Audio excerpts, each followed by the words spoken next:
Hi అండి. అందరూ ఎలా ఉన్నారు? బాగున్నారా? అందరూ బాగుండాలి, ఆరోగ్యంగా ఉండాలని కోరుకుంటున్నాను. మేము కూడా చాలా చాలా బాగున్నామండి. వెల్కమ్ బ్యాక్ టు భవానీ రాశ్రీ బ్లాగ్స్. మన ఛానల్ ఎవరైనా ఫస్ట్ టైం చూస్తున్నట్లయితే తప్పకుండా ఛానల్ని సబ్స్క్రైబ్ చేసుకోండి. అలాగే ఈ బ్లాగ్ మీకు నచ్చినట్లయితే లైక్ చేయండి, షేర్ చేయండి, కామెంట్ చేయండి.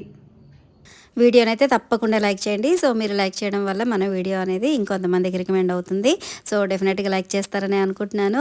ఇక ఇక్కడైతే నేను ఈ మధ్య రెగ్యులర్గా వాకింగ్ అయితే చేస్తున్నాను కదా. సో నా వాకింగ్ అయితే కంప్లీట్ అయిపోయింది.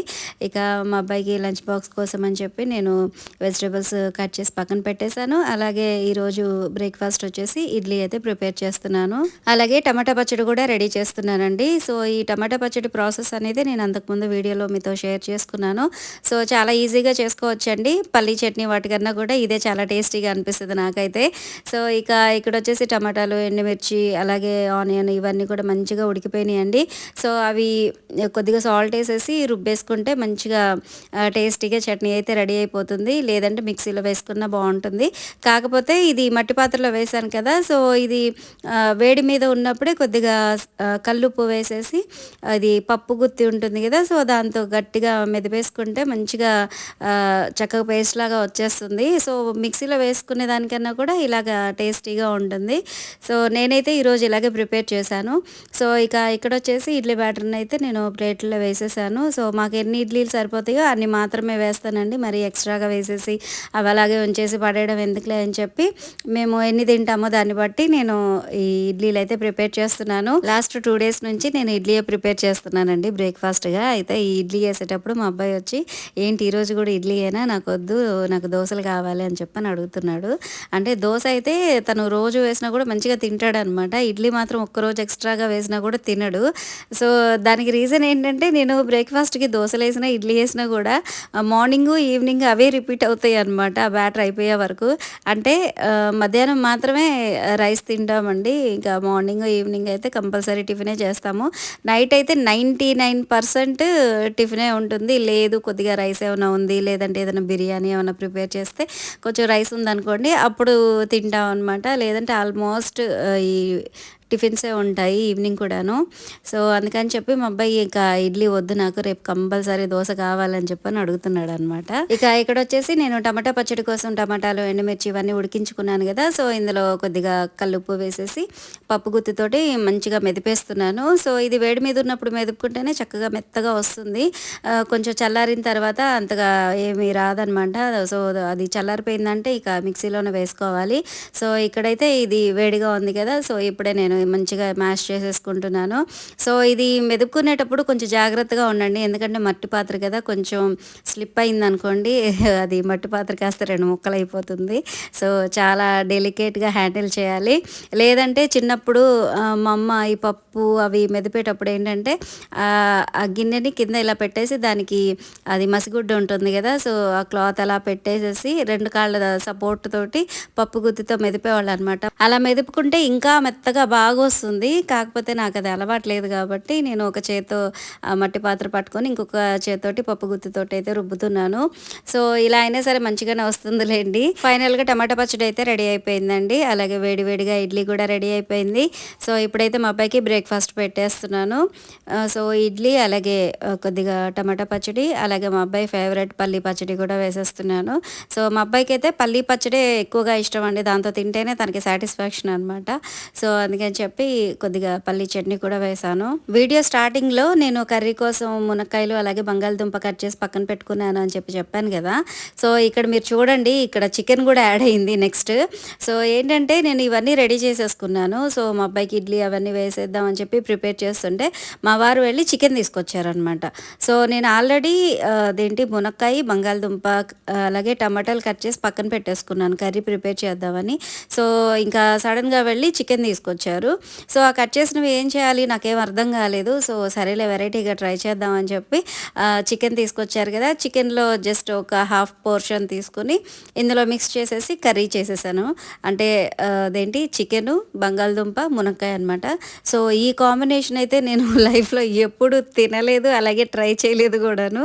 సో ఎలాగ చికెన్ తీసుకొచ్చారు, వాళ్ళకి ఎలాగ చికెన్ కర్రీ కావాలి, అలాగే నేనేంటంటే ఈ కట్ చేసిన వెజిటబుల్స్ వేస్ట్ అవ్వద్దు అని చెప్పి మొత్తం మిక్స్ చేసేసాను అనమాట. సో ఎలాగో కర్రీ అయితే చేశాను. టేస్ట్ ఓకే ఓకే అనమాట. మా వారికి మా అబ్బాయికి అయితే నచ్చిందంట. నాకైతే అంటే ఫస్ట్ టైం తింటుండేసరికి నాకేంటో కొంచెం డిఫరెంట్గా అనిపించింది.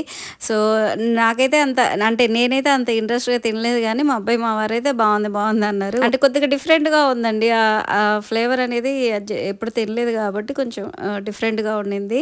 సో ఇక ఇక్కడ వచ్చేసి మా వారికి నేను బ్రేక్ఫాస్ట్ ఆఫీస్కి బాక్స్లో పెట్టేశాను.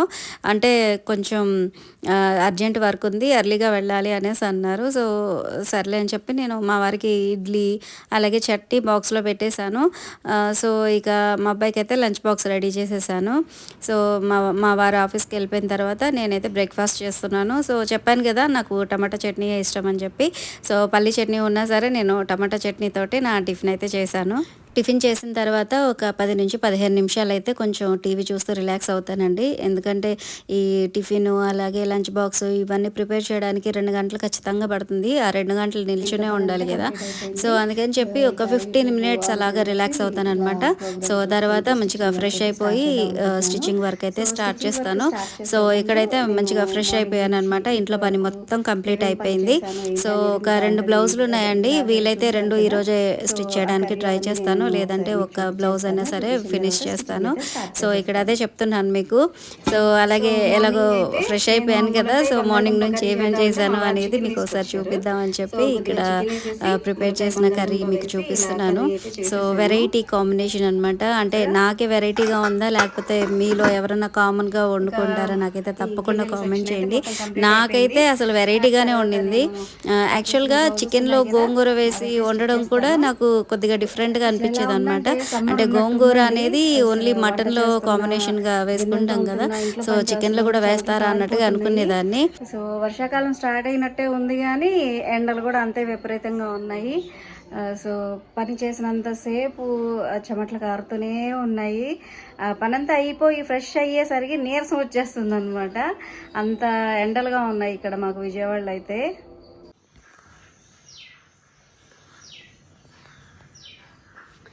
సో నేను 2 బ్లౌజెస్ అయితే కట్ చేసి పక్కన పెట్టేశానండి. ఇప్పుడైతే ఇవి స్టిచ్ చేయాలి. ఈ స్టిచ్చింగ్ వర్క్ అయితే ఉంది.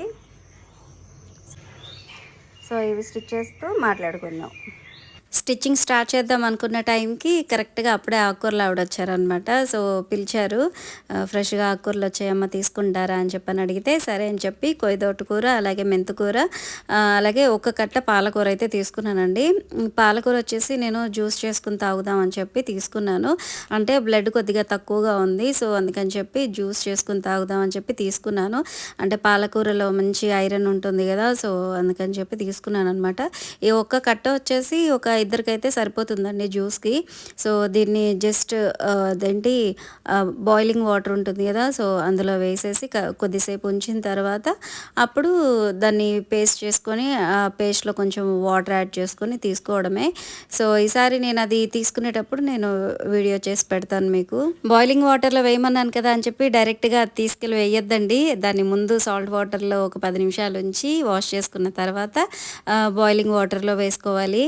వాటర్లో వేసిన తర్వాత ఒక 10 నిమిషాలు ఉంచేసి తర్వాత తీసేయాలి. అంతేగాని స్టవ్ ఆన్లో పెట్టేసి దాన్ని ఉడికించకూడదు.